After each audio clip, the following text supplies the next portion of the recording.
My presentation today will be on engine failure during takeoff. The situation that you're in is on takeoff, you lose engine power and you no longer have the ability to maintain altitude or, more importantly, to climb.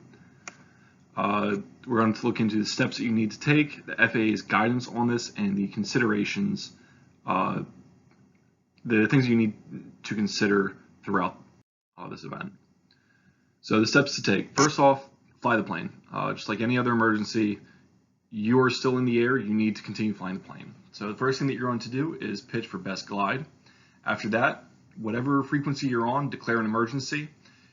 If you are able to change to a new frequency, go ahead, change frequencies. If you know that there's an ATC in the area, preferably one that you have on your secondary, that's fine. Change over to that. But if it's going to compromise your ability to pick a landing site or any of the following steps, leave it as is. Don't lose focus on safely making a landing. So your next step is going to be to choose a landing site. You should have briefed your emergency landing plan before takeoff.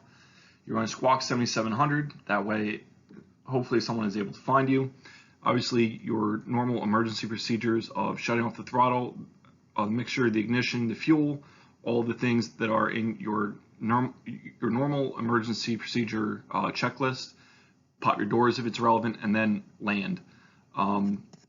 You should have a emergency checklist in the plane. That's great. However, obviously, depending on your altitude, if you don't have enough altitude, that checklist isn't really going to help you. You need to fixate on what's going on, and you need to have those memory items ready so you can safely make it to the ground. After that, the guidance from the FAA is obviously you should always be briefing before takeoff what your plan is. Make sure that before you take off you are aware of what's in the area, such as I know that there is a golf course with a long straightaway approximately a half mile from the end of the airport. That's the airport that I got my private license at. And that makes a great spot to land in case of an emergency or whatever your situation is. Now the FAA has made a advisory circular recently. It is AC 61-83J. If you look at section A11, numbers 3 and 4, the FAA now actually advises CFIs to teach making the impossible turn, is a phrase I was always given for it. That is, on takeoff, you realize that you have lost your engine, and the only thing you can do is turn around and come back to the airport. Now, it is advised, obviously, that you base this decision on your altitude, on your airspeed, on your specific situation. In the past, it has been very much a no-go event. The FAA didn't want you to consider turning around, and there's always been some argument over whether or not it was the best decision. I can tell you, when I was going through my private training, I actually did try this a few times with an instructor. I was fortunate to be at a very, very low volume airport, so there was no one else in the area. What we found was we climbed at VX, and on our base turn at about 700 feet AGL, we were within window to turn around and make it back to the runway safely without exceeding any stall safety parameters. The big thing here that the FAA advises is to make sure that you are teaching your students to be very aware of accelerated stall characteristics. Obviously, as you bank, as you increase your angle of bank, your stall speed increases. So you want to be very careful not to stall at such a low altitude, or it'll take a bad situation, make it even worse. Because now you're not even at a good glide for landing, you're just coming straight down.